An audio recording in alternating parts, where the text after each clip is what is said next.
My amplified unit, top of the morning, afternoon, evening, wherever you are in the world, it is indeed time to wake up, and get amplified.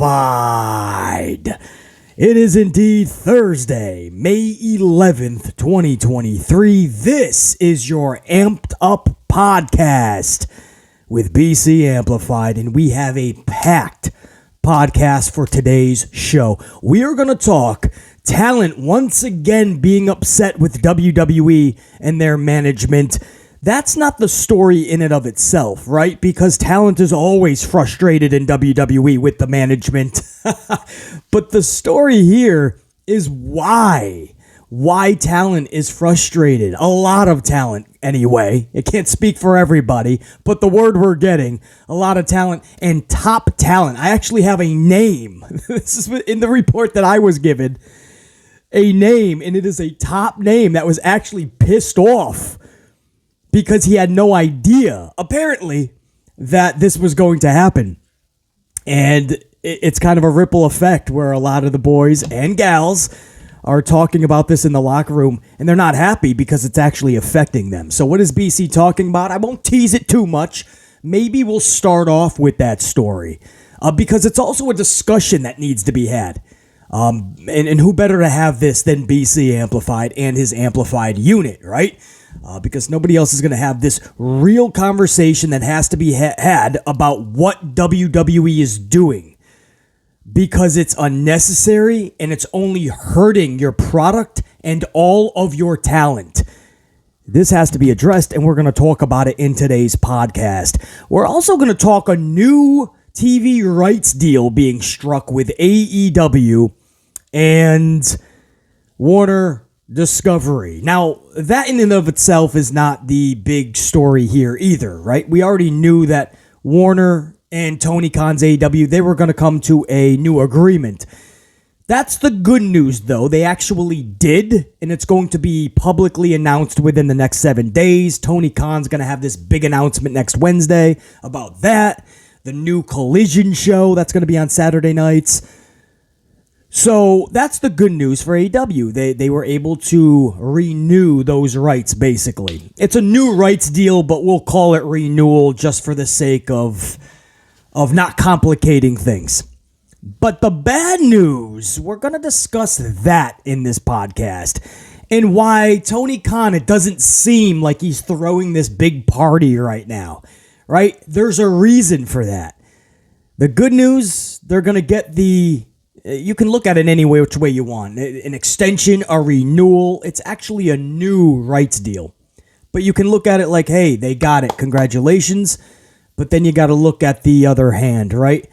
The other side of the fence. And it's kind of a bummer. We're going to talk about why Tony Khan is not throwing a party with this new rights deal.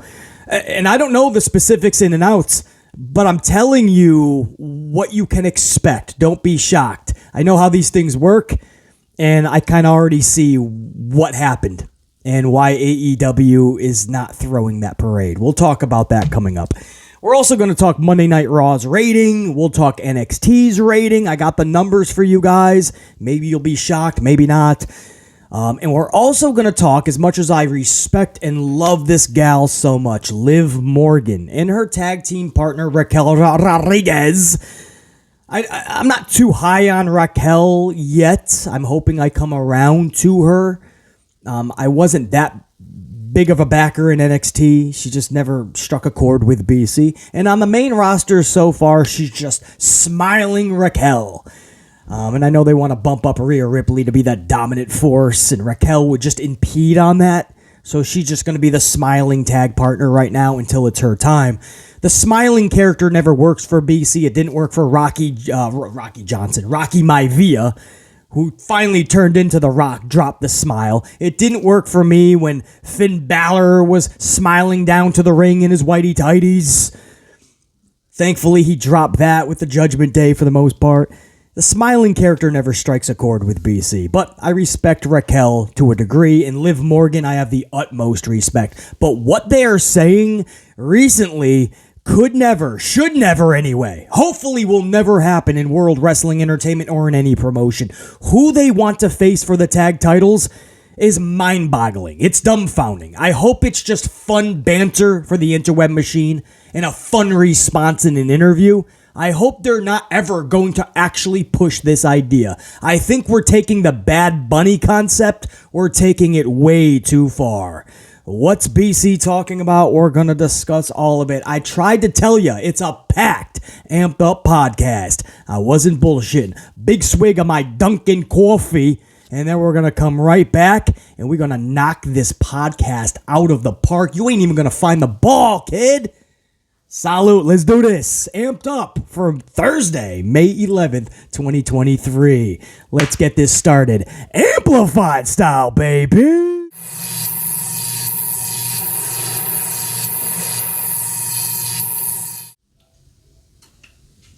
Ah, yes. Amped up May 11th, 2023. We are jacked up, man. BC ready to rock out. I'm not even going to make you guys wait any longer, by the way. We're going to jump right into the lead story, the talent being upset with World Wrestling Entertainment. And the report that I got from my people down in Florida, there was a specific name, and I didn't poke or pry or peck for more information. This top name was in the initial report that was given to me.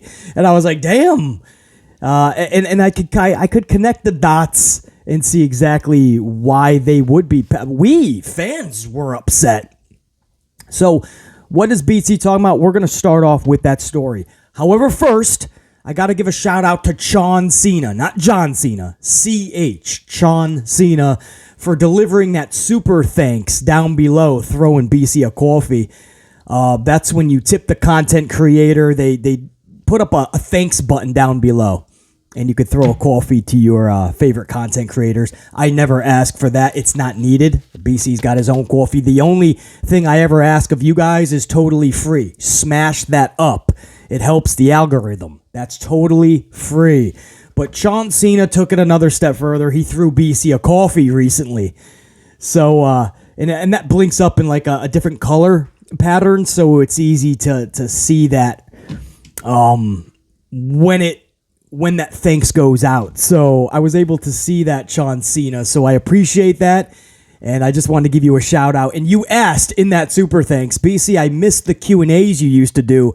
Quick question, if you have to watch Monday Night Raw for 3 hours, who do you choose, Josh Matthews or Kevin Patrick? Well, first of all, I watched the 3 hours of Raw anyway out of habit and hope, so I will be, and I have to put up with Kevin Patrick anyway. But if I have to choose John Cena, and again, thank you for the coffee, thank you for the super thanks, man. Never needed, always appreciated. But if I have to choose between 3 hours of listening to Josh Matthews or Kevin Patrick, I have to... I can't listen to Josh Matthews. It's nails on a chalkboard. The voice, his everything about Josh Matthews, it's like Seth Rollins' "Oh song when everybody sings it for 10 minutes and they literally look like mindless zombies. It just makes me nauseous. Josh Matthews makes me nauseous.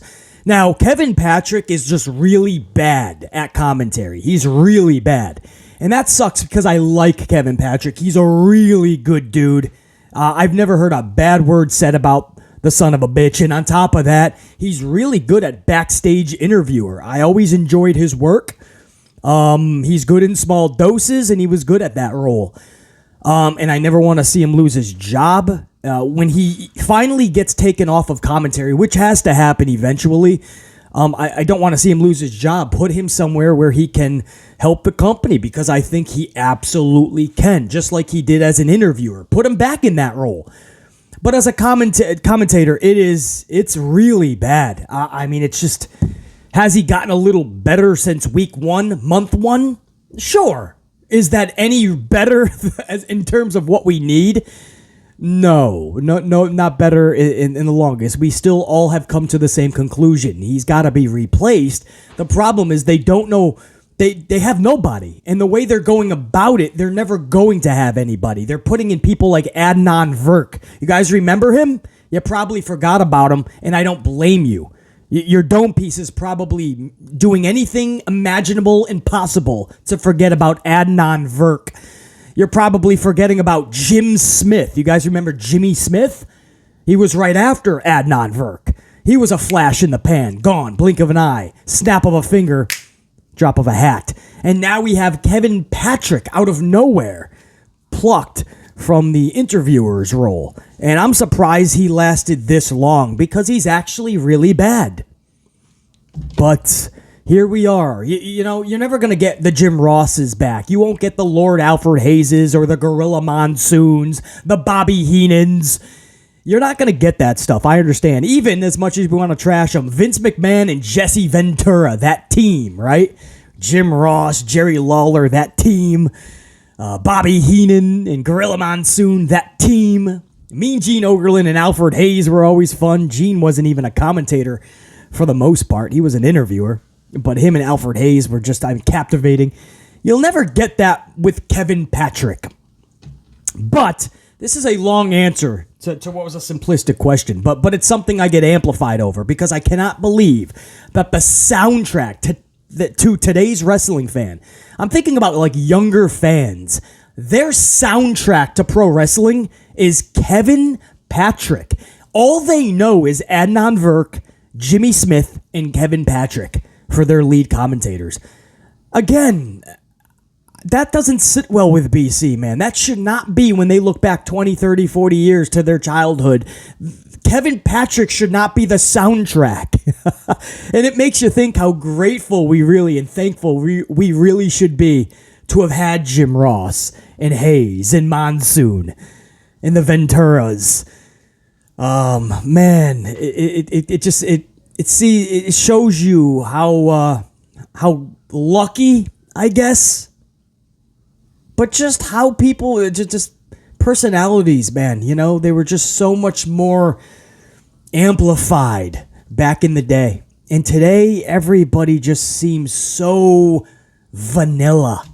Not that there's anything wrong with vanilla at times. I like vanilla ice cream at times, you know. Maybe you like a vanilla wafer. But damn, sometimes you want a little bit of substance added onto that vanilla. Add a little bit of flavor. Put some fudge on that shit, some cherries, some sprinkles. Sugarcoat that shit with something, man. Mix in some chocolate, some strawberry. We don't get that with today. Not even the wrestlers. You know, wrestlers today, everybody is so vanilla, redundant. It's almost like every professional wrestler just gets distributed from the local factory down the block, right? An Amazon distribution center. And every wrestler is on the assembly line, and they're just being fucking shipped off the assembly line in cardboard boxes. And fucking, you get the package at the door, and out jumps off Drew Gulak. Another package arrives. Out jumps out Ricochet. Another package arrives. Here comes Action Andretti. Another package. Here's Dan Garcia. Another package. Out jumps fucking JD McDonut. I don't know, man. Everybody just seems so just there. They're wrestlers.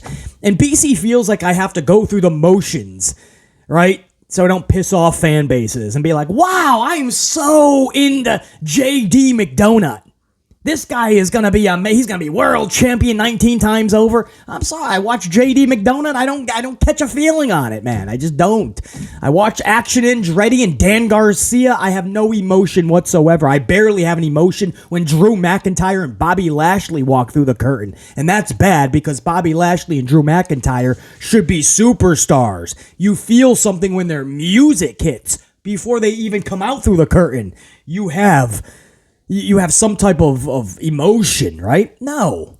And I'm supposed to get that for Drew Gulak, for Ricochet, for Dante and Darius Martin, Ali.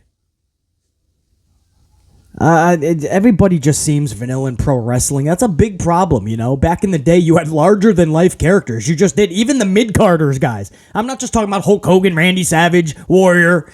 I'm talking about, like, Big Boss Man, Mr. Perfect. Roddy Piper, whether you believe it or not, most of his WWE stay was actually in the mid-card. You guys don't even probably realize that. Most of his time was actually spent around the IC title, taking on Bret Hart when he was the mid-carder, taking on people like Bad News Brown. You guys remember that feud and the controversy with the Roddy Piper Bad News Brown feud? Roddy Piper and Teddy DiBiase and Virgil. A lot of people don't even realize that, but the point is everybody just had personality. Everybody was amplified. Remember, Warlord, not Wardlow, Warlord back in the day. I don't care if it was Akeem, Tugboat, Earthquake, Tito Santana, Tatanka. And today it's just like, man, people just come to the ring with no personality. Maybe a set of black trunks. Maybe some of them can do flips and dives. John Cena. I'm pretty sure you didn't think your question was going to elicit an 8-minute response from BC, but this is what we do on this podcast. BC just unfiltered with a lot of coffee in him. Just starts shooting the shit on pro wrestling, bro. You open Pandora's box with picking between Kevin Patrick and Josh Matthews. I would have to go Kevin Patrick if I had to, because I can't do Josh Matthews. Kevin Patrick also has to go in the near future. He sucks at the lead commentator job. He just does. The big moments are not big at all. He doesn't know what he's saying. He's saying the same thing 3 or 4 times. He just yells and bursts. It's bad, man. Even Corey Graves at times has to save it by making fun of him or having fun with him, and it's at awkward times. So it sucks that we even have to have that question, John Cena. But I appreciate the coffee, bro, and that's my answer. I just can't do Josh Matthews. So, moving on. Let's start off. After a 10-minute answer like that, let's start the real podcast, the meat of the podcast, with the lead story. WWE talent pissed off at World Wrestling Entertainment. I had to get a quick swig of coffee before I really jump into the story, too. I hope you don't mind. Thank you. Big swig. Now we can talk about it. WWE talent pissed off at WWE is not the story. They're always pissed off at WWE. That's just that we just call that Thursday, right? But it's the reasoning. Get this, guys. And when I got this report from somebody who's very reputable down in Florida, one of a couple of people, actually, but this specific person, man, before I even started this channel over 5 years ago, was just always telling me what he was hearing down south, and it was always coming true, man. Or there was always validity to it or substance to it. And when I got this report, I didn't ask anything.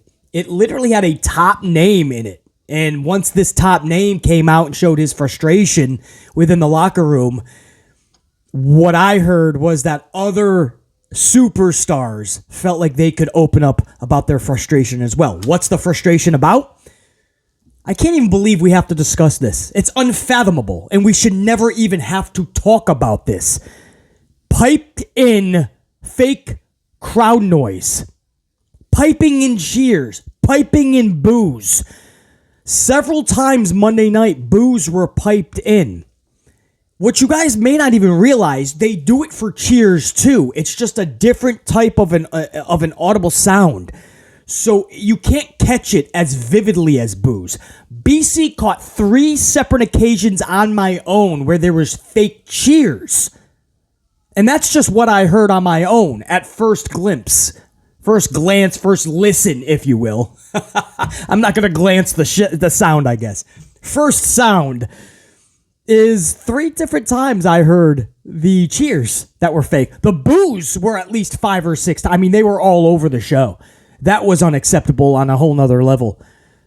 But the fact that they're still doing the cheers too, it's one thing if you're trying to get the heels over, in which I'm totally against doing it that way as well. But man, to add in the there's no shame in this company anymore. There's nothing they won't do to fabricate a response. You pay your ticket, and to them, you can shut the fuck up and sit on your thumbs for the whole show. It doesn't matter. Once you paid them your money, they're going to fake your response. They're going to tell you what you should cheer for, who you should cheer for, and who you should be booing vividly and amplified for. And if you don't, they're going to act and make pretend that you are. It's absolute BS. I can't believe we're talking about this WWE decades in the making, and they have to pipe in fake noise. I knew when they were doing this in the Thunderdome, I knew that Vince thought he was on to something, and I knew that Paul Levesque loved it. Production thought this was a gem. Kevin Dunn was going to get his rocks off on it. And WWE kept it from the Thunderdome. And they're like, dude, we can insert this whenever we want. We can fabricate people getting over. We can act like Austin Theory is actually getting a response that is next level. We can act like Brock Lesnar beating up Cody Rhodes for no reason. First, he attacks him for zero reason. And we still don't have a reason. Now the new attack is because he hurt his face. So now he's attacking Cody again. And we're going to make pretend that the boos are next level. It's to a degree where Brock Lesnar is the most despised man in pro wrestling for attacking Cody Rhodes for no fucking reason yet again. It's so bad, by the way, that it overtook Brock's microphone. That's how loud those were. And that's why that top name that I was given, it makes total sense. When BC really thought about it, I'm like, if you go back to that, Cody takes great pride in his work. Cody probably thought that him and Brock did enough to generate that genuine response. Whether it's next level loud or not, it's going to be genuine, right? You're going to feel something with that attack on Cody. And when Cody found out that all the talk was about how loud the piped-in boos were, when I took a step back after this report was given to me, I wasn't that shocked. I thought about it, and I'm like, I do not blame Cody Rhodes for being pissed off, a top name in WWE. The report I got was he was vocally, showing his frustration to management about that segment. Because the way it was worded to me, he had no idea that they were piping in noise. He had no idea at all. And of course, these wrestlers, they start seeing it in social or in the dirt sheets. They start seeing that all the chatter is not for the right reasons. This dude took an ass whooping and all they're talking about is piped in crowd noise. I don't blame Cody for being pissed off at all. I did not hear that Cody was vocally pissed off after WrestleMania Night 2. He went along with it, business, did the deed, and he takes Paul Levesque's word for it that down the line there'll be something big for him. I doubt it's going to be a Roman Championship victory, and it wouldn't be like it would have been at WrestleMania anyway. But Cody took that on the chin and kept walking. It is now that we're hearing that Cody is pissed off because of piped-in noise. That tells you how much this matters to the talent. It matters to the fans for sure. And by the way, in that same report from my good friend down in Florida, who knows way more about the in and outs of the business than I do and gets this information, I cannot thank him enough. In that same report, it said that other wrestlers afterwards spoke out their frustration as well. So I don't have names on that. Not going to act like I do. But this dude's pretty fucking reputable in his news that he gives to me, his reporting. And he's not even a reporter, by the way. I mean, that should tell you something. Just imagine if he spent his time, he would put Melty Boy out of business. Quick shout out to my boy, because that's how awesome he is. But the fact that other names that he heard, other names after Cody showed his displeasure, started talking that same heat on WWE. I do not blame them at all. I would love to know who they are, because then I can match with the segment. Like, I could tell you exact segments where I hear the piped-in noise, and I kind of wonder, like, is it those superstars? Like, who is it? You know what I mean? But I would never pry that information from my people, ever. And I know that if they knew, they would throw it to me anyway. I don't have those names. I would love to know who. But Cody Rhodes, it was a name that was sent to me, and I don't blame him. How do you possibly do what you did Monday, get to the back and find out that the company had no trust in you guys? They already had that shit piped up and ready to go. Press of a button. Like, we're not going to hear that shit. This is a live crowd. Have some pride in your own work. I say that to the management, to the company. Let the fans decide what is good enough to cheer and cheer vividly, or what is shit and they're going to sit on their thumbs and not make a peep, not make a sound. Take it on the chin and get better. Instead, you buy the ticket, you sit down, and the second your ass is in your seat, you are just a number to them. They don't give a shit what you're going to do. They're going to act like you're cheering or booing. They're going to manufacture cheers, boos, and indifference. They're going to manufacture your reactions. Not long ago in a video package, they showed fans at certain events or for certain video packages, and fans had to come out and go, well, that was me back on this date. I wasn't even there for that moment, or I was never there for that show. How did they put me at that show and do my reaction that I gave this wrestler on this date? They gave my reaction to a whole nother wrestler on a different date, on a different show. I mean, they're literally taking fan reactions and planting them in other situations, other events for other wrestlers, if that makes sense. I mean, there's no shame in this company. There is no telling how far they will stoop, how low they will stoop to get what they want. Natural, genuine, organic means nothing to this fucking company. And it's hurting the wrestlers, guys. And what I mean by that, look at Cody himself, which was the name that I got in this report that was sent to me. Cody Rhodes, that is a top superstar. You go back and see, why would he be so pissed about the fake noise? Well, look what he did Monday. Look at the beating he took. Look what he did for Brock and for the next chapter, the next match in this supposed feud with Brock. Look what they did, and all of the talk is that, wow, did you hear the fake boos? Wow, they didn't even generate any buzz after that beating, which is not true. There was actually genuine boos. There's people in the audience that were like, oh, fuck, Cody got fucked up.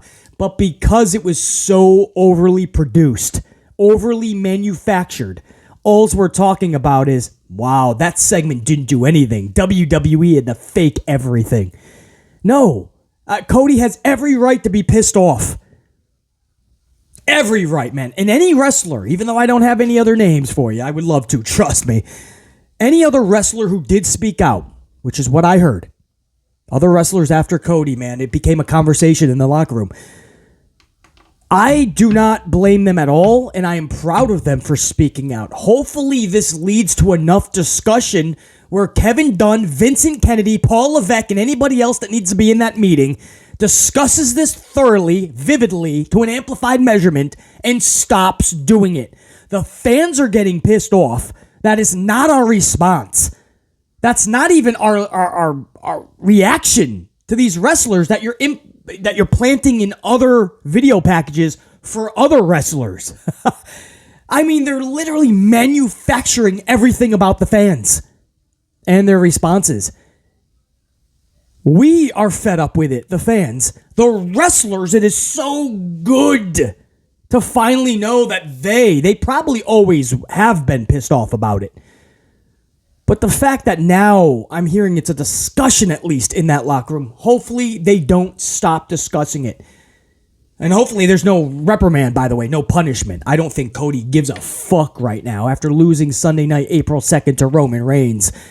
I'm sure Cody now realizes there was no continuation to the story. It's just a summer-long feud with Brock that'll probably lead to a rubber match in June or July, because Brock will probably get this one at the end of the month. This will probably go into SummerSlam, who knows? I think Cody Rhodes is realizing, like, fuck, it's not all bad. He's getting great money. He's in main event spots. We're not acting like Cody's being booked horrendously. But it's clear now that Cody got screwed, right? And it's clear that Paul Levesque lied to him. and if he's going to be punished for voicing out frustration and saying, hey, can you do me a favor? Can you not pipe in fake crowd noise in my fucking segments? If he's going to be punished for that, then you can get your walking papers. Nobody needs to be treated like... All she's requesting is, can you not pipe in fucking crowd noise? Let me get genuine response. And if not, we got to go back to the drawing board and make it work.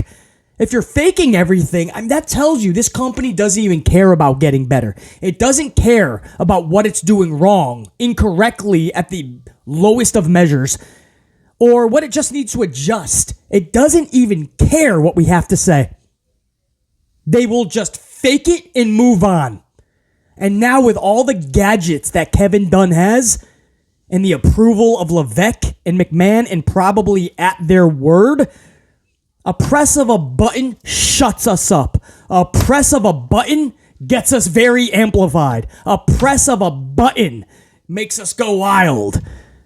But that was my reaction with Ali. How did that reaction go to Bobby Lashley on a different day?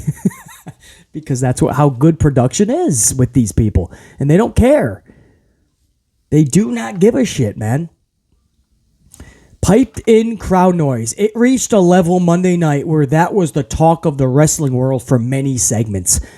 I couldn't believe how overdone it was. How obvious they made it and they didn't give a shit. They kept doing it. I could not believe how, what's the word that I want? Not even ballsy. Audacity, maybe? The audacity that they had to just be so flagrant, so open about what they were doing, knowing that they were not going to face any repercussions. We'll talk a little bit about it, and we'll get over it, and then it'll happen again. And by the time a couple months down the road, 6 months down the road, it's going to be so.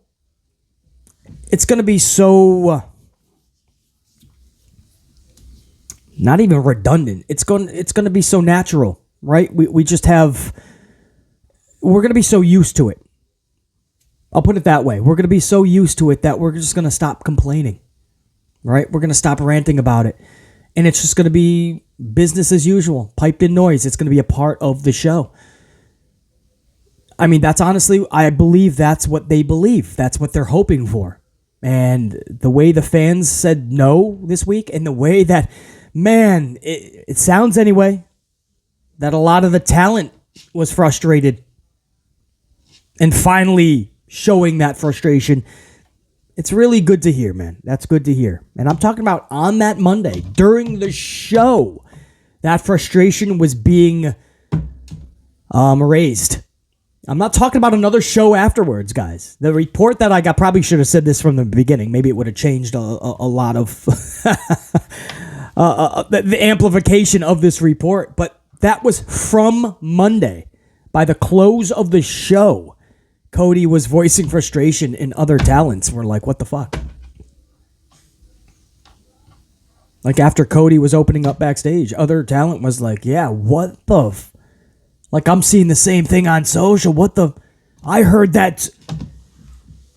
Unreal, man. Unreal. They have to stop that, guys. This may be trivial to a lot of you guys. Maybe it's a nothing burger, right? Oh, BC, whatever, man. It's production. No, guys, this is a live show. It's one thing if you're taped, right? Every now and again, Raw will do a tape show. Maybe it's a holiday or something. Okay, they have to travel somewhere far away. They're going to be there for 2 weeks, so they tape the show in the U.S. first. And even that, I don't like piped in noise. But okay, that's going to be an overly produced show anyway. It's taped. But a live show to have that much faked piped in noise. Anybody who's going, oh, Cody or oh, Bobby, Kevin Owens and Sami Zayn, they should just shut up and do their job. Let production do what production does. Guys, that's wrong. They take great pride in their work, and they're hoping that they're getting genuine reactions. They're hoping that they don't have to go to the back. And when they see how they did by the fans are just talking about how WWE had no faith in them, so they just piped in a bunch of noise, and we couldn't even get a genuine reaction to the segment, so the segment was ruined for a lot of people, which in turn ruins it for the Sami Zayns, the Kevin Owens, the Codys, the Bobbys. Ruins it. So it may not seem big to you, but piped in crowd noise, fake noise, especially on live shows, man. That cannot be in pro wrestling. It should not be in these companies. Yeah, it's an amplified topic. So when I got that report, I knew that was a focal point. I'm like, nope, we're talking about that. And we're talking about that amplified style. Now, moving on, because I spent a great deal on that. And I'm just getting frustrated thinking about how you could even fucking think it's okay to pipe in crowd noise left and right 37 times a show. And Monday took it to another level. And it has to be talked about now or else they're going to get carried away and we're going to get that type of response every single... And it'll get worse and worse. And then the whole show will just be fake. No, it'll be Thunderdome. You see real people live, but every response is fake. It's piped in. That is not a wrestling show that I will watch. And I hope you have your standards high enough, at least, not to accept that BS. Moving on. AEW, let's go over to there. They have a big rights deal that they're going to announce publicly. At the upfronts is when Warner will discuss it. And next Wednesday, Tony Khan will discuss it and probably announce the Collision show on Saturdays. But Warner and AEW have come to terms with a new rights fees deal, and that's not shocking. We knew that was going to happen because when they were already negotiating, they were roughly 950 was their average, 950,000 viewers, give or take a few tens of thousand, right? Sometimes 970, sometimes 920, 930, but around 950. Now, ever since the beginning of those negotiations, we know that AEW has actually went backwards, and the past couple of weeks, they've been stuck in the 700,000s. Now, you can say NBA playoffs, NHL hockey playoffs. You can say your grandmother had a birthday or you had to leave on Wednesday night between 8 to 10 to go play in traffic. Whatever excuse you have, that may have dinged up the numbers. No question. Playoffs will ding up your numbers. But to be in the 700,000s, guys, when you started AEW Dynamite at a 1.4 plus just a little over 4 years ago, they started at a 1.4 plus, and now they're at 700,000 in the ratings. We expect that to be a little higher this week because they had a stacked show, returns, big main event. Tony Khan announced a big announcement next week, so we announced an announcement.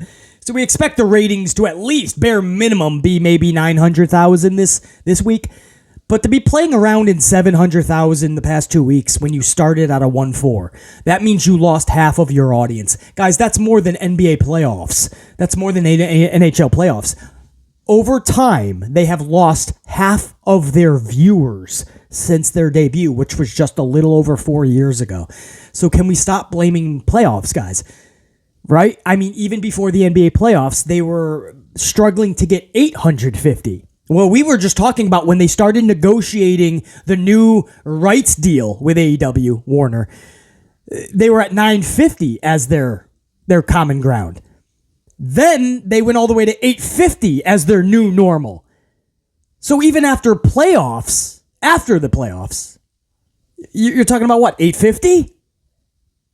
So you still are going down drastically. 850, I'm being generous. So what is my point in all this, right? Well, because we already knew there was going to be a new deal struck between Warner and AEW to continue their relationship, because 950 is still a decent number. We know that. AEW should be at about a 1.2 with the roster that they have and the primetime slot that they have and what Warner allows them to get away with, but the product has not been good enough to warrant a 1.2. They can't even get a 1.0 consistently, and that's why they're in the 700,000, 800,000 mark. So we knew they were going to get a deal, but the numbers started going down so low that... Unfortunately, and this is not confirmed, but BC is going to tell you exactly why it doesn't seem like either side is throwing a party. Warner is not throwing this big party yet, and again, they're going to publicly announce it and put out the press release, but usually there's a lot more excitement and buzz. I know Warner is most likely not too pumped about this because they see the numbers going into the opposite direction, right? So plans for Collision were months ago when they started.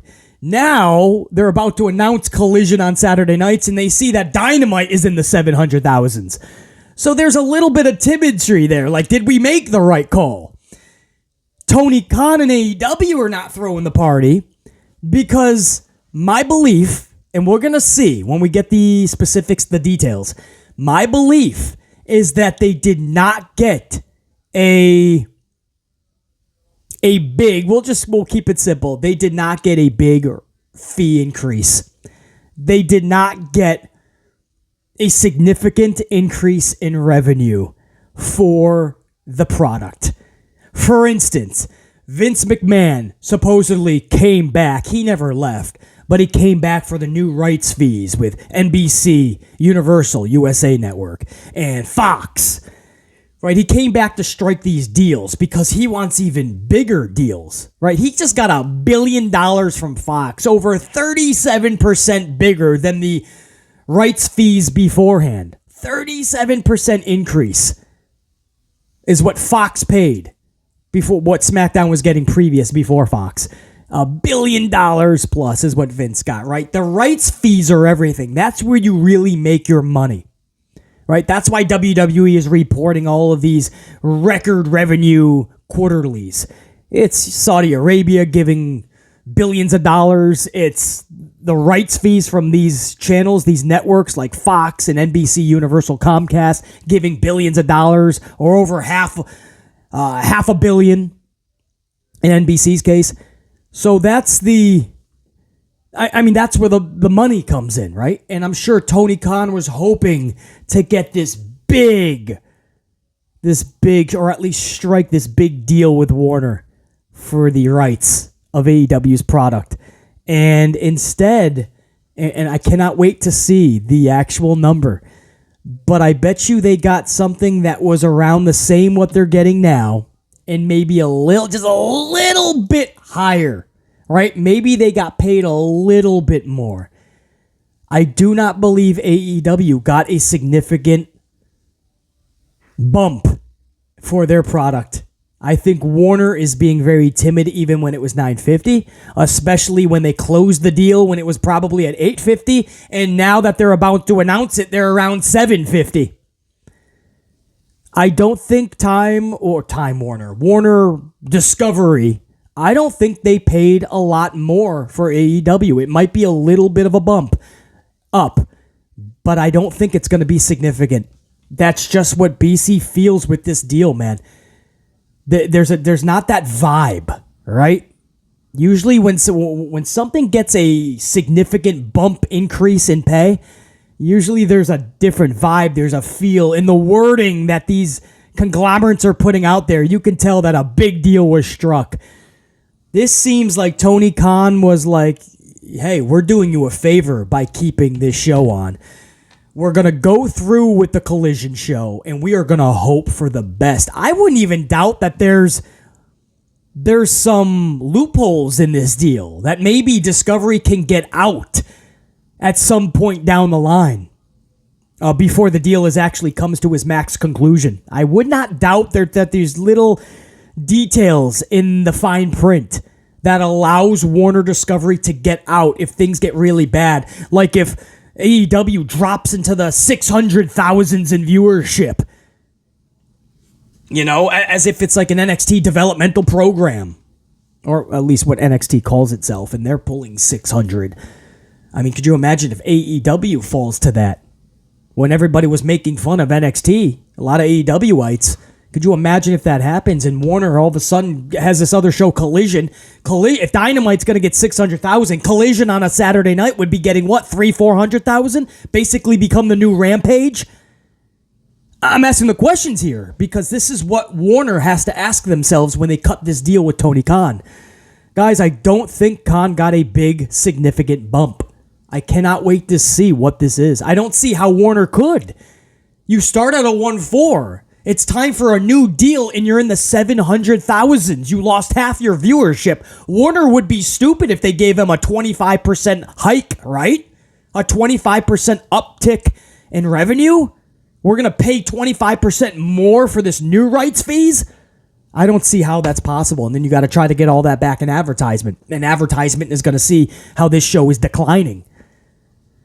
I mean, that's how the business works, guys. I mean, we're not coming down hard on AEW. I'm selling it business-wise. Something feels off with this new rights deal with Warner and AEW. And I can't wait to see the fine print to see if BC is right. If they paid 25% more than they're paying now for a television show, a product that has lost half its viewers, I would be absolutely shocked.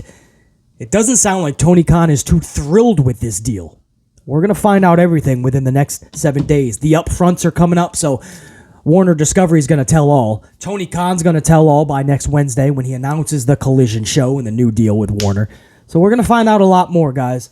But so far, all the chatter that I'm hearing leads BC to believe that this was not a mega deal. Not by a long shot. We'll see. Moving on, after another swig of coffee, how we do it. We have to talk, we'll go over the ratings real quick, because I just mentioned NXT. They just pulled 600,000 plus, just over 600,000. That is, actually, let me see the exact increase on that. NXT's rating for the second. What was that? BC has to go back into the time here. NXT drew 568,000 viewers last week. 568. And then this week they pulled 601,000. So NXT went up 33,000 viewers. Very good. Not really a themed show. They had the tourney kickoff. And I wasn't able to catch it yet. I heard it was a damn good show. JR9, my right-hand man on the channel, will be able to tell me if indeed it was. I heard from several people that was actually a good show. So I'll have to see what JR9 says about it. But 601,000 viewers tells me that more people at least, a few tens of thousands more, gave it a chance and actually stuck with it, because the final rating was back into the 600,000s. Pretty good to see that uptick at a time where everything else is kind of falling back. Monday Night Raw, for instance.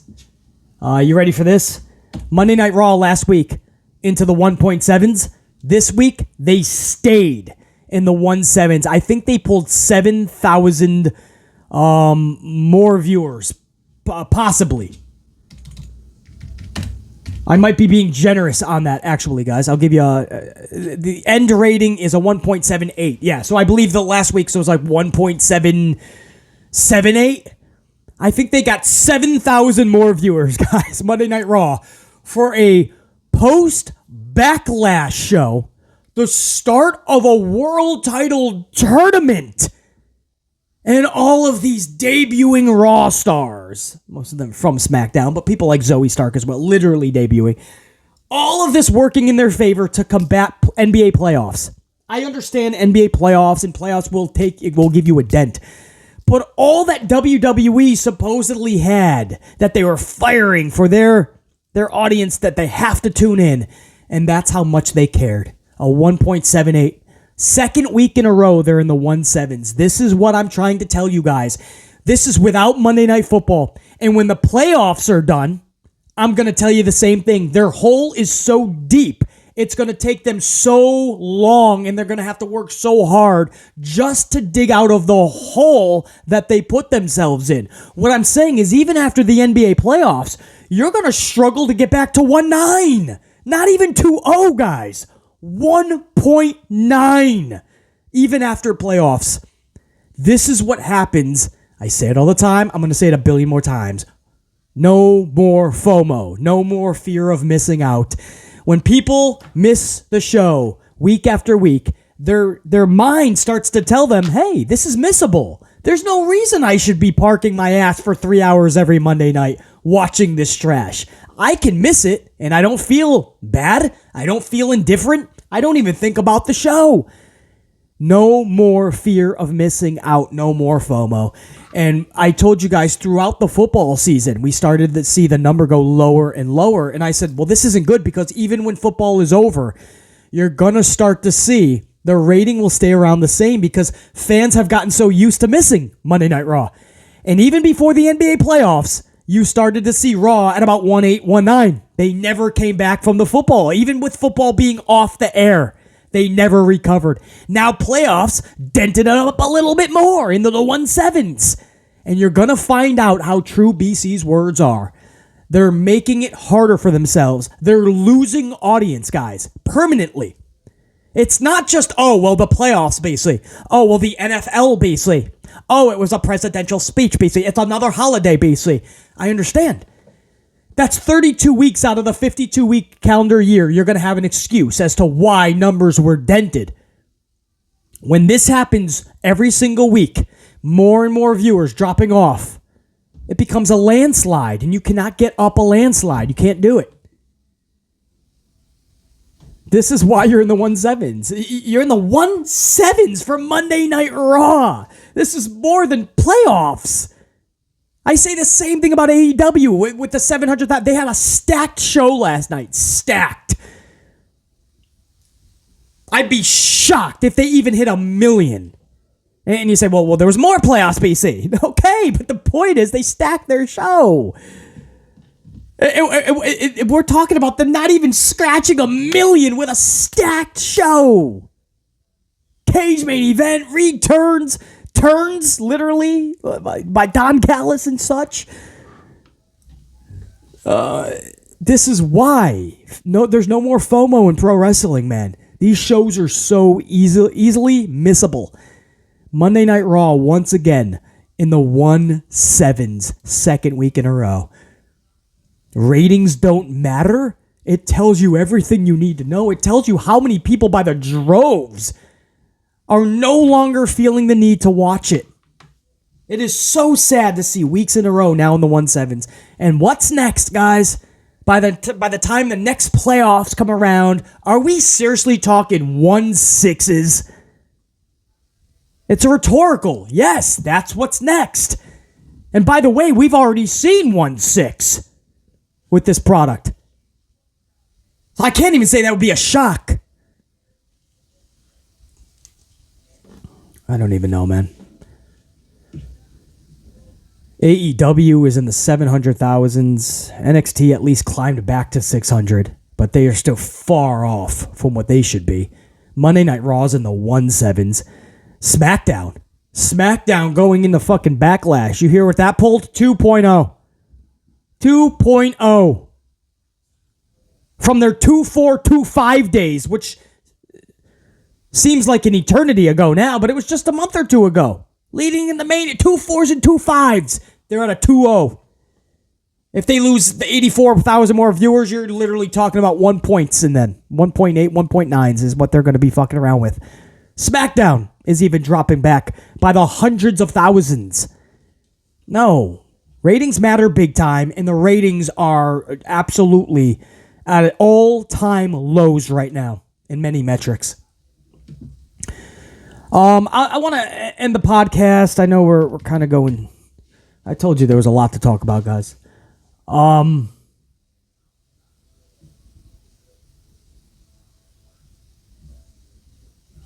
Yeah, I want to talk about Liv Morgan and Raquel Rodriguez.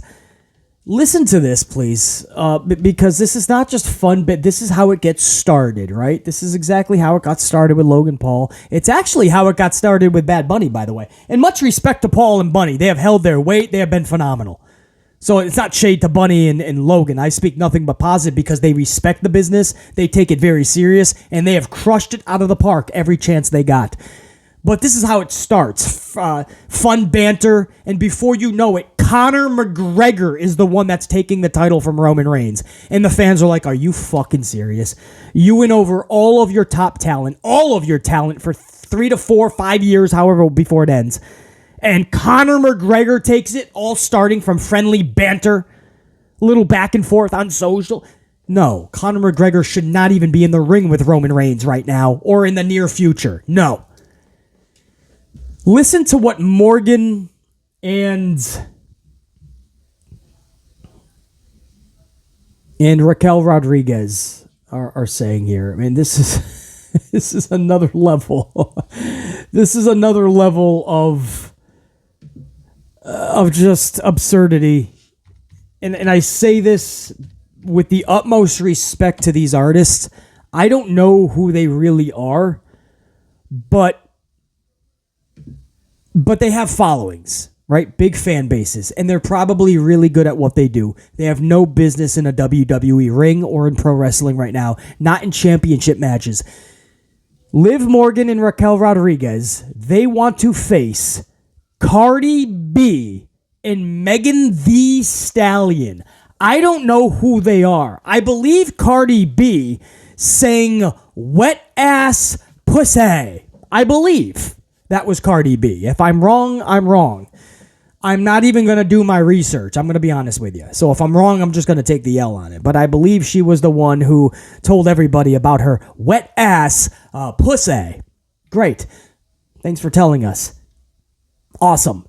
And then there's Megan Thee Stallion, which I know nothing about. That's not shit. I literally could not tell you I don't even know a song if she is a rapper, I believe, or fuck right. That's what they say.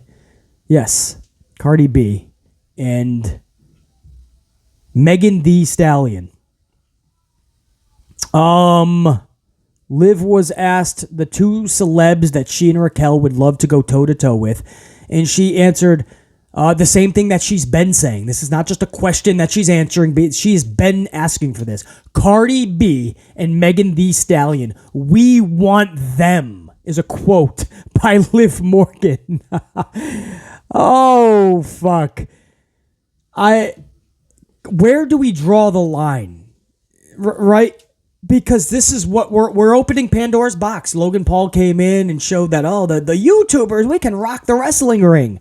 Bad Bunny, a fucking a rapper from Puerto Rico, he can come in and he takes the fucking main event, double main event at Backlash anyway. He takes the main events. Good for him. He rocked it, by the way. And now what? I mean, we've seen Snooki wrestling from the Jersey Shore. Are we really going to see Cardi B and Megan Thee Stallion? It's reaching outrageous, just ludicrous to the most amplified of levels. It is reaching it's reaching that type of a degree. We have to at some point say, all right, I hope this stays friendly banter. I hope this is just a no harm, no foul answer to a silly question. Because, guys, this company takes it too far and they throw mass amounts of money at these celebrities. And before you know it, you have Liv and Raquel defending the tag titles against Cardi B and Megan Thee Stallion. And you say, well, BC, that would be kind of entertaining. That'd be fun.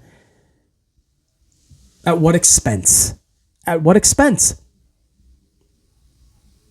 Because it's at the roster's expense. The roster is going to look so fucking foolish when Megan Thee Stallion and Cardi B are giving them a 10-minute wrestling match and Shotzi and Xia Li can only give them 90 seconds, right? And they're pinned flat on their back looking up at the lights or submitting, or Rhea Ripley is tearing through them, right? Sonya Deville and Chelsea Green are beaten 2.5 minutes. But at the pay-per-view, you're going to see Cardi B and Megan Thee Stallion. And they're going to rock Liv and Raquel for 90% of the match. At what expense? Logan Paul, no harm, no foul. It's an exhibition match in Saudi Arabia with the champ. Okay, we know Roman's going to win anyway. I don't want to see AJ Styles fed to Roman. Just give him Logan. Okay. Bad Bunny, hey, this is different. Okay, let's just put the rapper in there. Let's see what he can do. Crushes it. We all applaud him. Awesome. Where does it end, guys? Now we're talking Cardi B and Megan Thee Stallion. I don't even know these names, man. The fact that these questions are being asked to the wrestlers should tell you something. The fact that the wrestlers were already talking about these matches should tell you something. The fact that this is a story, and I'm looking right now, all four of these individuals, like face to face, they Photoshop or whatever, but Megan Thee Stallion, Cardi B, Liv, and Raquel. It's like, are we really drawing this up? Are we building this up to where this is going to be a pay-per-view match?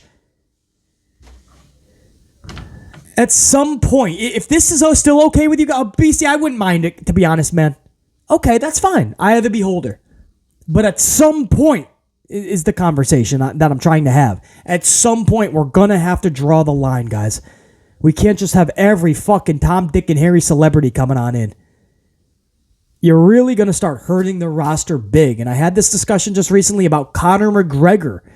And you know WWE is drawing up plans to try to do that. And with this new deal with Endeavor, this merger, you're basically merged UFC and WWE because of Endeavor. Now more than ever, they can easily make that happen. Conor McGregor is itching at it. He'll take $1 million payday and he'll get right in the ring with Conor McGregor or with Roman Reigns. And then you're looking at everybody that could not get the job done, but Conor McGregor. And you know that's going to be the story. Conor's going to say, nobody in WWE could get the job done. That's why I had to leave UFC. I had to come over here to get the job done that the whole roster could not do. How does it make him look? You want to do Conor and Roman in the future, that's fine. Now is not the time. You will damage that roster. You're trying to make a tag division for the females that is relevant, that people can actually believe is a real... It's a real division. There's a foundation to it. You might want to hold off on Cardi B and Megan Thee Stallion for a few years. Just BC's thought on it. Anyway, that's the podcast, guys. Keep that notification bell locked, man. Don't just be subscribed. Also have that notification bell up. There's most likely going to be another dose of amplification later this evening. Don't be shocked if you get another amped up podcast. There's a lot of big stories I still need to talk about, or I would like to. I got more word from my people down in Florida about some big stories that have a lot of weight on it right now. A lot of substance, a lot of validity. I've been sitting on it for a few days. It's looking like it's coming true sooner rather than later. So I want to break that news to you guys as well. And I will be breaking that news before anybody else, just like I did with the Vince McMahon news and so much more recently. We've been on a streak pretty damn good. So I would love to get that information out, not tomorrow, later today, hopefully. So I appreciate you guys big time, man. It's been so far, and it's only Thursday, but a big week on the channel. You guys have smashed it out of the park, staying amplified, and you just get BC even more amplified to the point where I'm giving double dose of amplification. Like hopefully we could do today. Think, be, live, amped always. BC, top guy. I'm out. We the ones. Everybody else is far distant twos. We notice.